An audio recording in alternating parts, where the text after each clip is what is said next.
lindinhos! Eu aqui de novo, trazendo mais um fascículo do Dragões e Criaturas Fantásticas.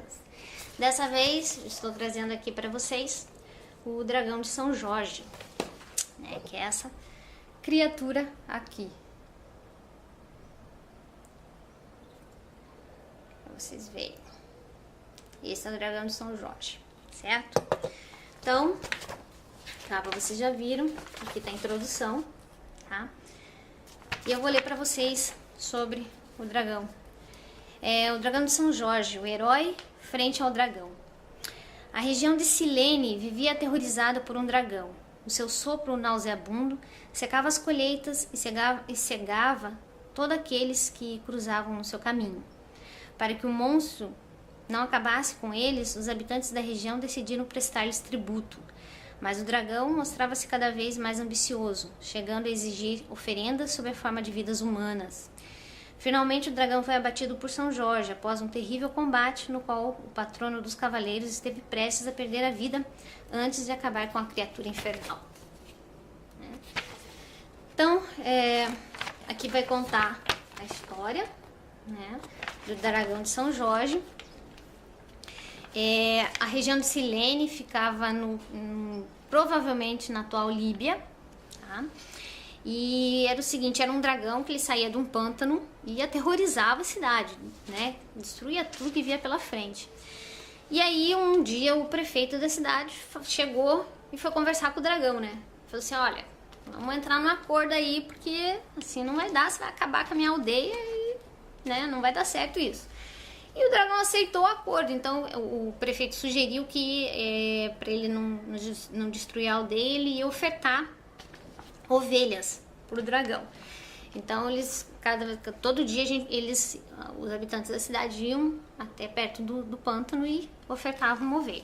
Só que a aldeia era pequena e as ovelhas foram acabando e eles já não tinham mais ovelhas para oferecer para o dragão, né?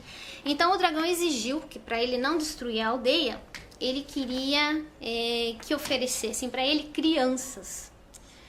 E aí a aldeia ficou abismada, meu Deus, as crianças, né?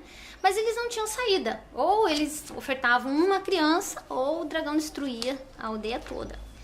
Então eles tiveram que aceitar o acordo com o dragão, então todo dia eles ofereciam uma criança para o dragão, esperando que acontecesse algum milagre. Até que um dia a filha do prefeito lá da aldeia que foi escolhida para ser a vítima do dragão. E a menina foi lá, né, toda conformada, né, porque ela tinha que salvar a aldeia, né. E de repente, antes do dragão aparecer, apareceu um cavaleiro para salvar ela, que era São Jorge. E o dragão saiu do pântano todo furioso, porque alguém estava querendo, né, desafiá-lo. E na luta, São Jorge conseguiu enfiar uma lança, né, no coração do dragão e cortou a cabeça do dragão. E assim acabou toda a ameaça na aldeia, né? Então essa é a história. E aí, claro, São Jorge tornou-se o patrono dos cavaleiros, né? De acordo com a lenda, Jorge nasceu na Capadócia, na atual Turquia, no século IV depois de Cristo. Era um servo preferido do imperador Diocleciano e recusou-se a aceitar o edito contra os cristãos e foi martirizado em Nicomédia, onde foi torturado e decapitado. Hoje em dia, São Jorge é o santo patrono dos cavaleiros. Na Rússia, a Ordem de São Jorge foi a recompensa de maior prestígio dos cesares, enquanto em Inglaterra os membros da Ordem das Jarreteiras são chamados de Cavaleiros de São Jorge. Isso é uma coisa também interessante, que diz aqui que o São Jorge é patrono ele é padroeiro de Aragão, Catalunha, Inglaterra, Geórgia, Grécia, Portugal e Rússia. Todos esses países têm São Jorge como patrono. E tem também aqui, nessa partezinha aqui, nesse boxezinho, diz assim que as semelhanças entre os dois mitos do dragão de São Jorge e do Minotauro são impressionantes. Ambos provêm do Mediterrâneo Oriental, da Líbia, no caso do dragão, e de Creta, no caso do Minotauro. E os dois monstros mitológicos deixam em paz os súditos dos dois reinos com a condição de devorarem suas crianças.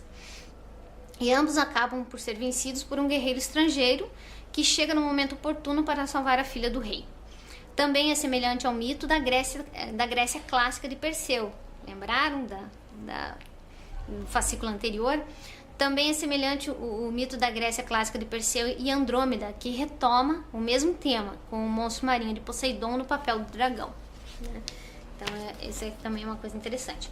Depois vem a parte sobre dragonologia, que fala sobre o sopro do dragão, que também tem uma curiosidade que eu não sabia. Eu achava que dragões só expeliam fogo, e na verdade não.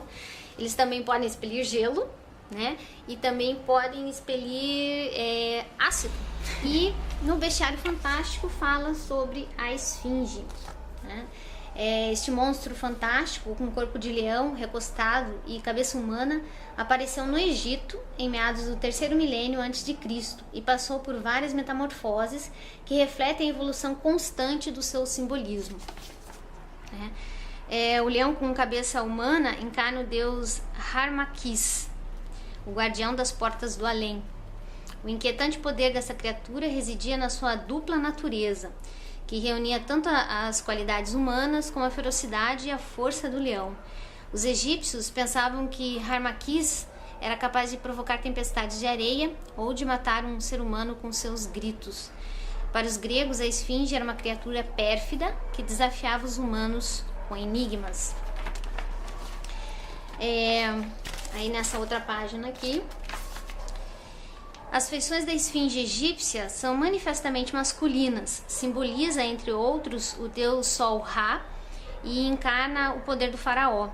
A maior das esfinges, a de Gizé, também é a mais conhecida. Constantemente ameaçada pela areia, esteve muitas vezes prestes a cair no esquecimento. No entanto, quando foi assimilada pela cultura grega, a esfinge mudou de sexo. Foi então que começou a ser denominada no feminino e se modificou a sua representação, acrescentando-lhes um peito generoso, o rosto de uma jovem e um par de asas. A sua genealogia explica a sua reputação aterradora e mortal. É filha de Ecdna, metade mulher e metade serpente, e de Tífon, o mais violento dos ventos. E ela é irmã de inúmeros monstros e dragões, entre eles Ladon, que foi do primeiro fascículo, a Hidra e Cérbero. A esfinge é uma figura transcultural, que se pode encontrar no Oriente e em todo o Mediterrâneo, e era mesmo conhecida pelos celtas. A tradição árabe associa a várias lendas e também aparece entre os budistas da Tailândia e até no Japão, onde o famoso pintor Hokusai, que nasceu em 1760, se representou a si próprio no fim da vida com traços de uma esfinge. Depois da expedição de Napoleão, a moda por tudo que era egípcio difundiu a figura nobre e misteriosa da esfinge por toda a Europa. Tem também aquela lenda do Édipo e a esfinge, né? A esfinge aterrorizava os habitantes de Tebas e para os castigar por deixar impune o assassinato do rei.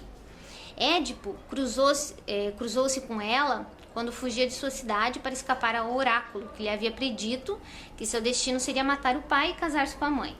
Então a criatura submeteu ao seu famoso enigma: qual é o ser vivo que caminha em 4 patas ao amanhecer, com 2 ao meio-dia e com 3 ao entardecer? O herói respondeu acertadamente: o homem, né, que quando é pequenininho anda de 4, quando adulto ele anda sobre 2 e depois quando fica velho tem que usar uma bengala, né? Pronunciar as palavras proibidas teve como consequência o suicídio da esfinge, que também a realização involuntária do terrível destino do pobre herói. E os primos da esfinge. Muitas criaturas híbridas partilham traços com as esfinges. No próprio Egito, a esfinge criocéfala, com cabeça de carneiro, é o animal que representa o deus Amon. Cerca de uma vintena desses felinos com chifres estão alinhados na grande avenida que leva ao templo de Karnak. Nerebkal, esses nomes são uma beleza, é uma esfinge sentada com a cabeça de serpente que garante a vida eterna. Na Pérsia, uma grande ave mitológica com cabeça humana, o simurg, era símbolo de sabedoria e longevidade. E segundo as lendas, criou com afeto um príncipe abandonado. Então, esse é o final do capítulo desse fascículo, terceiro fascículo do Dragões e Criaturas Fantásticas. Até a próxima!